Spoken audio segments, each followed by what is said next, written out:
کہ اگر کوئی شخص جو صاحب مال ہے اور وہ منڈی جاتا ہے، اس کا اپنا یہ ذہن تھا کہ میں اپنی طرف سے جانور قربان کروں گا، یا مثال کے طور سے وہ 4 بھائی تھے اور وہ 4 بھائیوں کی طرف سے جانور لینے کے لیے جاتا ہے، منڈی سے وہ جانور لے کر آتا ہے۔ اب اس نے 1,60,000 کا جانور لیا، یہاں پر آنے کے بعد قیمت لگ گئی 1,90,000، 30,000 کا اس کو فائدہ ہو رہا ہے۔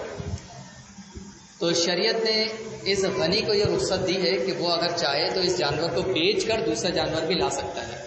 یہ جانور اس کے لیے فکس نہیں ہوا۔ اسی طریقے سے اس کے ذہن میں یہ تھا کہ میں 4 حصے کروں گا اس جانور کے، 4 بھائیوں کی طرف سے میں 4 حصے کر لوں گا۔ اب جب وہ جانور آیا ہے تو اتنا موٹا تازہ تگڑا جانور تھا کہ اس کے کچھ دیگر 1-2 دوست اور بھی آ گئے، وہ کہنے لگے کہ یار ہمیں بھی حصے دار بنا لو اس جانور کے اندر۔ یا اگرچہ کمزور ہی تھا لیکن بہرحال حصے دار کچھ مزید مل گئے۔ یا یہ بندہ یہ سوچتا ہے کہ یار میرے پاس مال تھوڑا کم ہے اور قربانی کرنا تھوڑا سا مجھے بھاری پڑ رہا ہے،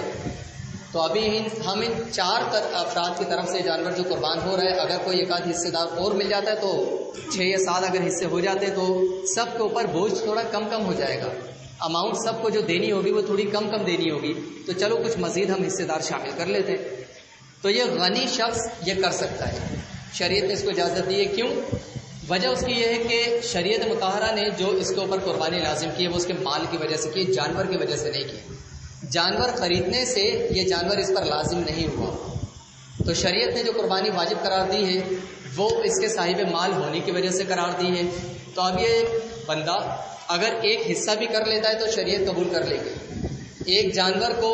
لانے کے بعد وہ مزید حصے دار شامل کر لیتا ہے تو شریعت اس کی طرف سے قبول کر لے گی۔ لیکن فقیر، اس کے لیے قید ہے کہ فقیر اس کے اوپر شریعت نے لازم قرار نہیں دیا کہ وہ قربانی کرے۔ اب اگر یہ فقیر جذبے میں آ کر اللہ کی رضا کے لیے وہ چاہتا ہے کہ میں جانور قربان کروں، ایک بڑا جانور ہو، بڑی کوئی بچیا وغیرہ لے آتا ہے، تو اب جانور کو خریدنے کی وجہ سے یہ جانور اس پر لازم ہو گیا، کیونکہ جب اس نے جانور خریدا اس سے پہلے اس کے اوپر لازم نہیں تھی قربانی، لیکن جب جانور کا سودا ہو گیا تو اب یہ پورا جانور اس کی طرف سے لازم ہو گیا۔ یا جتنے افراد کی طرف سے اس نے سوچا تھا کہ میں 4 حصے کروں گا، ان 4 افراد کی طرف سے میں یہ جانور خرید رہا ہوں، تو اب ان 4 کی طرف ہی سے یہ جانور فکس ہو گیا۔